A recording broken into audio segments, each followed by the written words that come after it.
G'day everyone, welcome back to this production run video number, well, this is actually a midway production video because it's the potential client video. And with their permission, I'm not going to be naming any names or getting into any details, including when I go to talk about Phil Irons and seeking his guidance.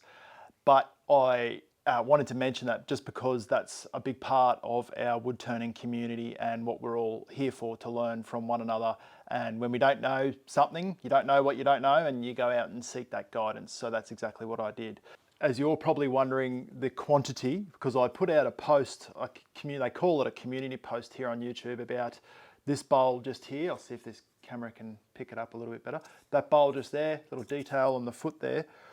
But the quantity I'll get to, because this is going to be hopefully a long-term thing if I win the contract with the client. But like I said, with their permission, I'm just going to film this video, and I'm going to give you a little bit of time to sweat it out how many of these little bowls the client wants.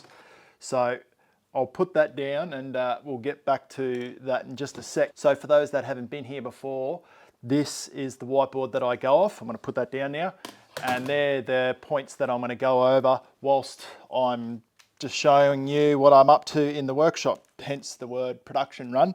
So I'm currently in the middle of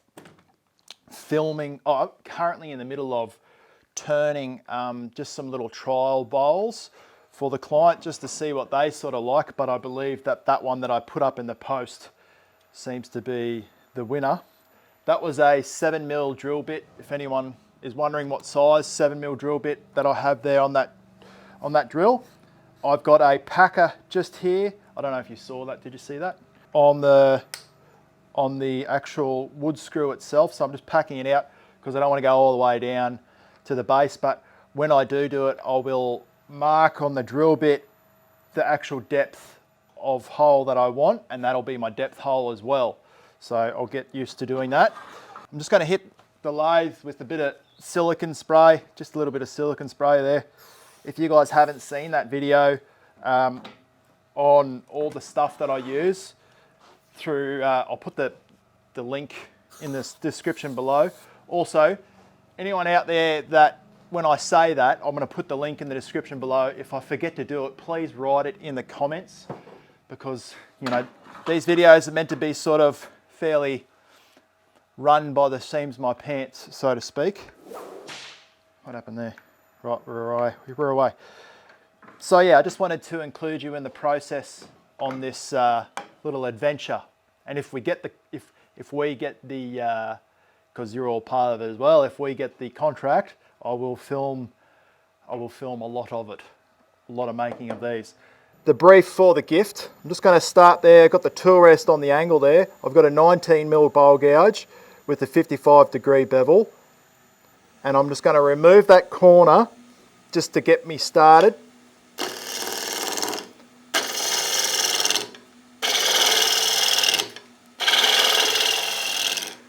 Move a bit closer. Hopefully I'm not blocking that screen up there.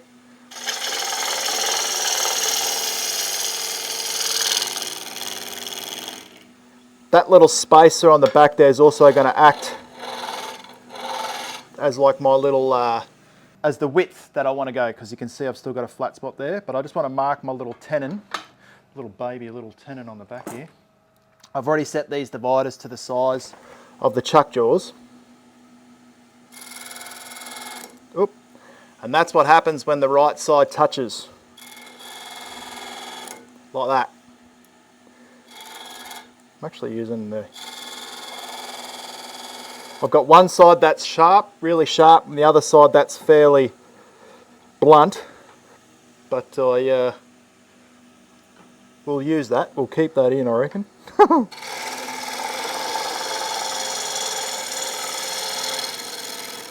Bit of a pull cut there. Just use this same gouge just to bring that tenon down. And then I'll use the Radius Edge Skew by Glenn Lucas. Thank you again, Glenn. I really appreciate it if you're watching. Going to hold it under my wrist there with this strong finger on top. Drive that in. And then I'm going to pick up the GL5, still getting used to saying the names. I'm going to just concave that little base there, just so it sits nice and flat on the table. So the brief, what I was getting at, the brief from the client was they had to be small enough to be a gift. They also had to be lightweight, so when they go and wherever they're going, they have to be lightweight in so they don't cost a lot for shipping or something. And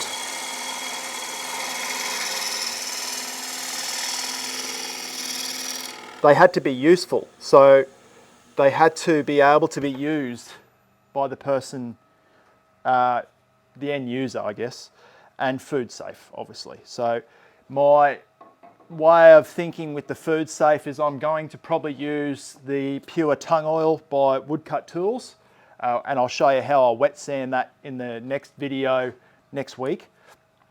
But they're sort of got a little crack in this little guy, which is a bit annoying. Still got a little flat spot there. Or my other option was, which I ran by Phil Ines, is, you've probably all seen it before, Osmo oil, Poly-X, Poly-X oil, high solid. It's a hard wax oil, satin finish, beautiful. So they're my options that I'm thinking about doing. The amount that I'm going to be doing, which I will tell you soon. Yes, I know, I'll tell you in a sec. Just going to make a little, I've got to put a little OG in it. It wouldn't be a bowl without an OG, you know what I mean? Just going to do another little push cut, just to pick up from where I cut back down towards the base.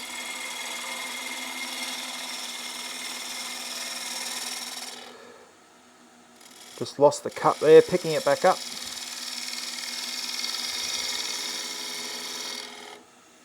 And I'm just trialing some different ways at the moment. This is the Phil Ines shear scraper, so I'm just going to refine that edge.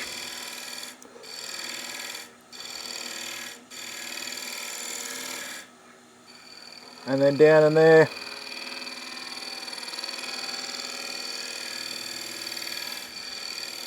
Because everything will need to be very systematic. So it'll need to be like bang, bang, bang, bang, bang. You know, no time for mucking around or yeah. So it's going to be full on. So when the client came to me and asked me what they thought, and the reason how they found my products is I have my stuff in a few shops here in Brisbane, and one of them was an ex-veteran's shop. Actually, I'll leave that on there. And they went into his place of business, and they saw my stuff advertised along other veterans' products. And they reached out to me, and I said, of course, I'd love to be part of this.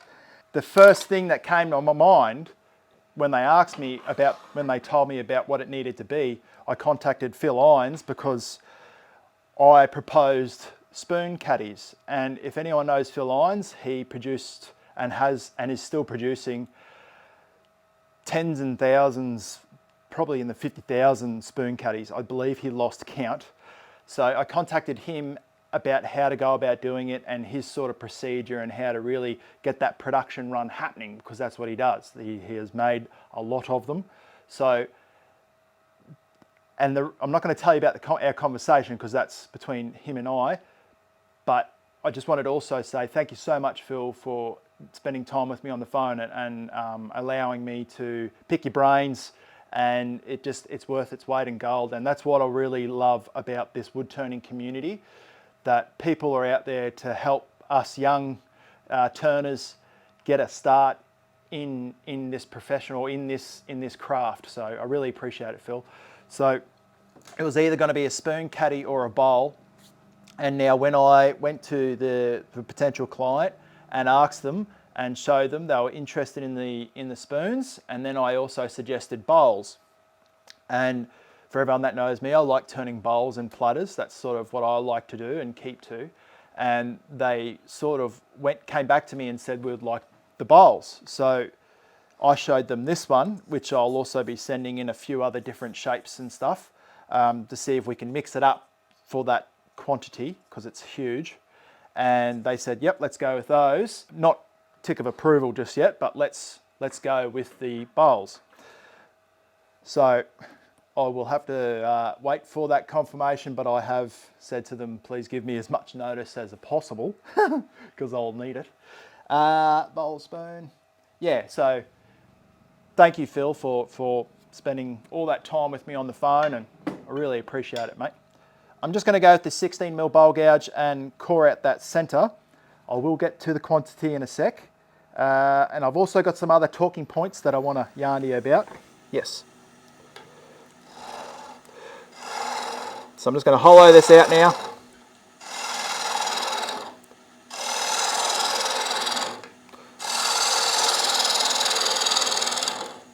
So in next week's video,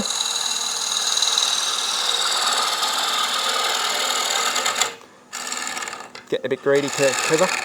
In next week's video, I'm going to show you the wet sanding with the tung oil, which I haven't done before, and I haven't seen anyone do as well. So yeah, it goes for a little bit longer than what my sort of standard videos are.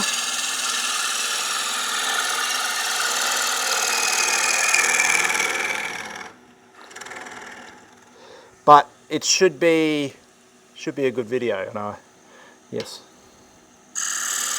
I'll tell you the quantity in just a second.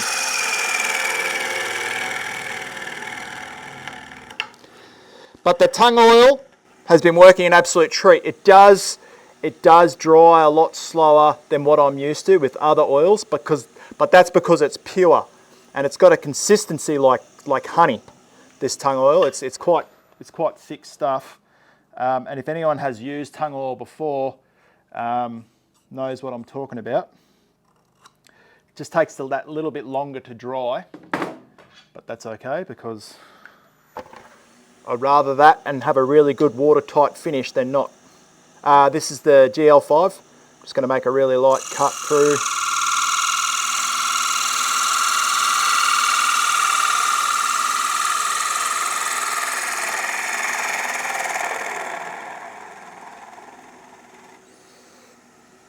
Should have trimmed up the rim first, but I also, I don't want to get off track here, but I had someone contact me by Instagram just quizzing me on how has anyone seen anyone remove chatter before? And sometimes you have to, this is actually a perfect time to show you. Hopefully this camera's still recording, jeez. Yep, we're still good. This is the perfect time to show you, because what you do, and now don't do this if you do not feel comfortable with what I'm about to show you. Your safety is your own responsibility. But what I do is I lightly touch, don't ever place too much force onto the back of the bowl, and my thumb is resting on the flute. You go in with the closed flute, so the flute is facing away from you, and I lightly touch that bowl, because if you place a lot of force on the back of the bowl, obviously it's going to burn your fingers, so don't do that. Lathe on, helmet down, and I lightly touch the back of that bowl. This is when you're going a little bit thin, or you're getting a little bit of chatter, right? And then I lightly bring that gouge in, open up the flute, and then start that cut. And I remove a little bit at a time, still just lightly touching. You can see my finger there, it's just lightly touching, and then guide that gouge down.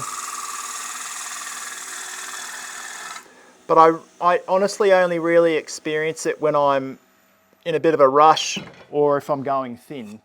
But just the other little thing is to slow the lathe speed down. And I only felt comfortable doing that when I've done a lot, and I've done a lot of that sort of technique. So just do what you feel comfortable with doing. I have got here in my little arsenal of tools is a homemade French curve scraper, sharpened to 30 degrees. I have got that there to just lightly, if you can't get all the way to the bottom and you don't have a bottom bowl gouge, you can lightly scrape these bowls as well. And this was my father-in-law's, and whenever you see these handles, these homemade handles, he made them because his hands were like punching gloves. They were massive. But yes, just take your time with it and slow the lathe down if you are getting a lot of chatter. To cut that chatter out is what I'm saying, slow the lathe down. Now obviously I would have sanded that whilst the bowl was there. I just quickly sand it and then turn it around and do the back. And I'll probably also, and I'll talk about this a lot in my next video, my process of doing things. So I would sand it, oil it, or sand it, put a finish on it, a once finish, probably the Osmo oil, and then that's that done, and then turn it around and put it in the chuck. With the chuck as well, you won't see any chuck marks, you know, like the teeth marks that you get on the bottom of your bowls. There's none there because when I measured up for the chuck jaws, I have them so they're just slightly cracked open there, and my dividers just fit on the inside there. So when it holds it, it's already at that closed position, and then I've just got to wind it, and then it, like, what was that? Probably like a half turn, and then it's nipped up, because I don't want to be chomping down onto the foot, because I don't want to have to then go back and then sand all the feet.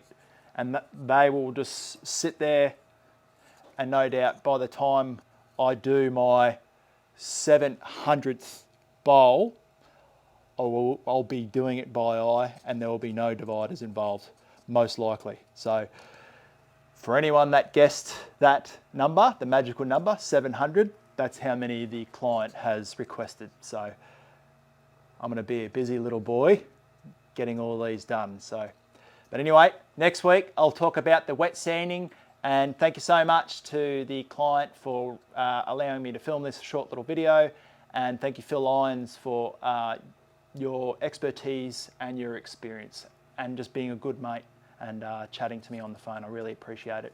That's what this community is here for, to help one another. So thank you for that. I will see you all directly. Thanks for watching. Cheers. Bye.